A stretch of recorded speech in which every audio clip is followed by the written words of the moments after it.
1962년 3월 31일 스트라우드 서브스크립션 룸스에서 비틀즈 라이브가 있었습니다. 이 공연은 남부에서 가진 두 번째 공연이었습니다. 비틀즈가 그 이전까지는 머지사이드를 벗어나서 공연한 적이 거의 없다가 브라이언 앱스타인을 만나게 되면서 이렇게 머지사이드를 벗어나서 영국 남부 쪽 다른 지역에서도 이렇게 공연을 하게 되는 겁니다. 이 공연이 매니저 브라이언 앱스타인의 주선하에 처음으로 기획된 공연이었습니다. 이 3월 31일 공연이 1963년 레스터드 몽포로 홀에서 비틀즈 라이브 공연이 있었습니다. 역시나 전국구 스타로 발돋움하고 있는 비틀즈가 영국 전국 투어를 하는 일환으로 치러진 공연이었죠. 1964년 하드 데이즈 나잇 촬영이 있었습니다. 하드 데이즈 나잇 촬영을 스칼라 극장에서 마치고 나서 저녁에는 또 BBC 라디오에 녹음을 진행했습니다. 오후 7시부터 밤 10시 반까지 세러데이 클럽 녹음을 진행하면서 중간중간에 존 레논은 또 인터뷰도 같이 했다고 합니다. 그러니까 그만큼 비틀즈가 비틀매니아 열풍이 일어나기 시작하면서 한창 바쁘던 시절이었죠. 그렇죠.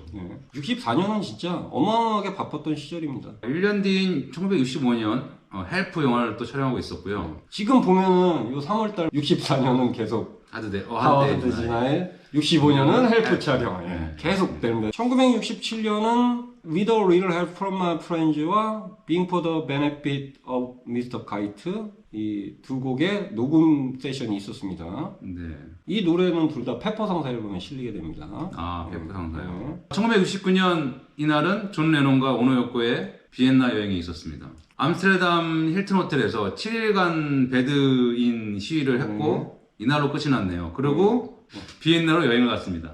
이게 비엔나로 여행을 간 이유가 다큐멘터리 영화 레이프의 세계 초연 때문에 레이프 맞아요. 비엔나를 방문하게 된 겁니다. 이 레이프가 오노 요코가 출연했나요? 출연한 게 아니라 이제 만든 영화. 이 영화를 존 레논하고 오노 요코가 만들었거든요. 그래서 이 영화 시사회를 참석을 했습니다. 같은 날 마찬가지로 1969년입니다. 그러니까 오노 요코하고 존 레논은 비엔나를 가는 사이에 간 그 같은 날 조지 해리슨하고 패티 해리슨 와이프네요. 와이프. 패티 보이드가 이제 이름이 해리슨으로 바뀌었죠. 결혼을 해서. 그렇죠. 이 둘이 마약 소지 혐의로 벌금형을 선고받습니다. 마약 단속반에 급습을 받아가지고 마약 단속반의 급습은 12일날 12일날 급습을 받고 한 6일 동안 법정 추출을 마친 후 재판이 이날 3월 31일날 열린 겁니다. 그래서 벌금형을 선고를 받았습니다. 그 사람은 각각 250파운드의 벌금을 받았다고 합니다.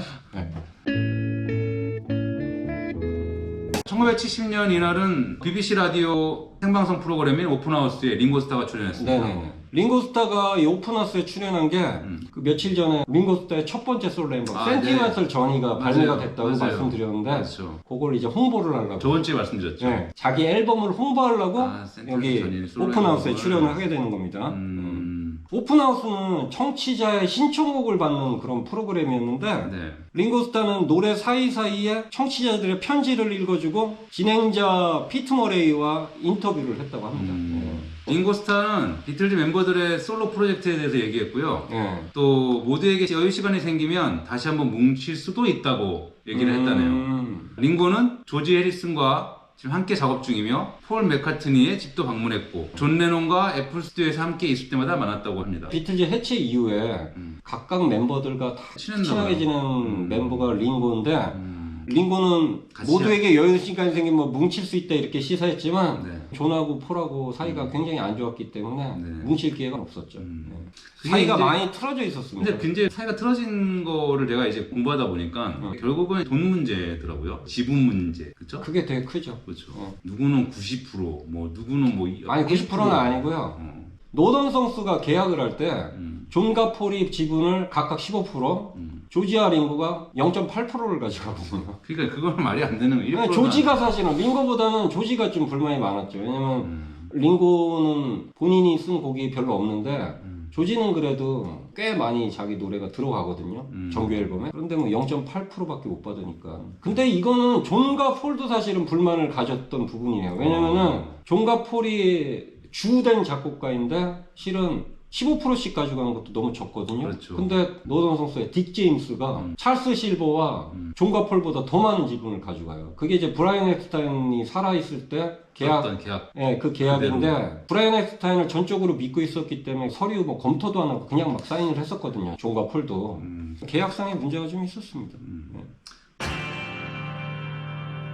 이상 3월 31일 비틀즈 타임머신이었습니다. 감사합니다.